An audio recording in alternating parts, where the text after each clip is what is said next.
All right, hello wine drinking people. Today is Wednesday, April 20th. Getting ready for a big celebration tonight.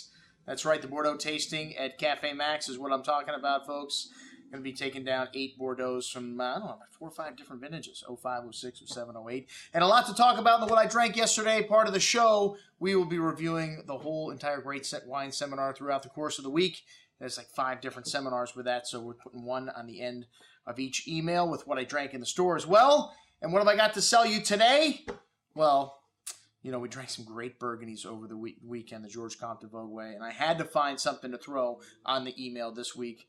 A great Burgundy, and these just fell into our lap.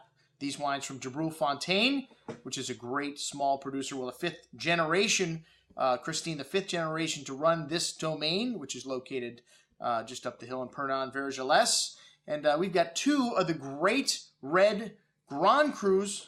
Oh, sorry, there's no Grand Crus in Pommard.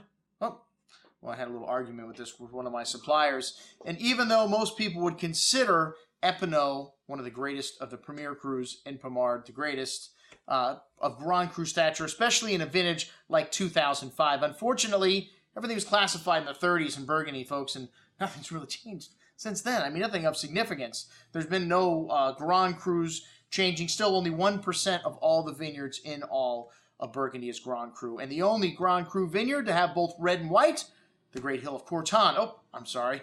As we learned this weekend, there's actually another one, but it's only one producer that makes white Musigny. And actually, at the moment, the Vogue is not calling it Musigny. They're calling it Bourgogne Blanc because they had to replant the vineyard. So it's not old enough for them to call it Musigny, but we had the 1992 Musigny. It was absolutely fantastic over the weekend. But hey, back to these 2 Burgundies from 2005.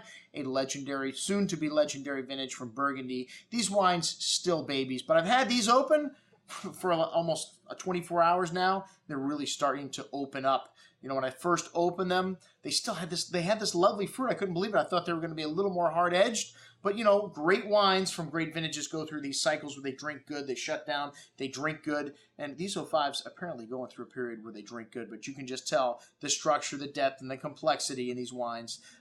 These are going to last for a long time. The Epenots had this lovely black cherry liqueur-like fruit on the nose with pretty floral nuance, oriental spices, very aromatic, like I said, even right after opening. The next morning kind of showing a bit more minerality, still coming through a ton of spice and floral notes. Silky smooth on the palate, with, again, a host of tannin. Wow, man, this is a big wine. Definitely needs some time. But showing some baby fat right now and drinking actually very nice. Most excellent stuff. And then the Courtin Les Bressans. And Courtin is an area where you have several different, you know, Grand Cru areas, and it can be one of the least impressive for me of all the Grand Crus. As I mentioned before, you have reds and whites, but this Bressans, absolutely stunning. Raspberry coulis-like fruit, notes of dried herbs, gravelly, minerally notes also coming through here. Definitely more minerality showing in this wine on the bouquet that day and the next morning, and some lovely floral notes also to this wine. That is Burgundy, and really opening up with some depth and structure on the palate here as well.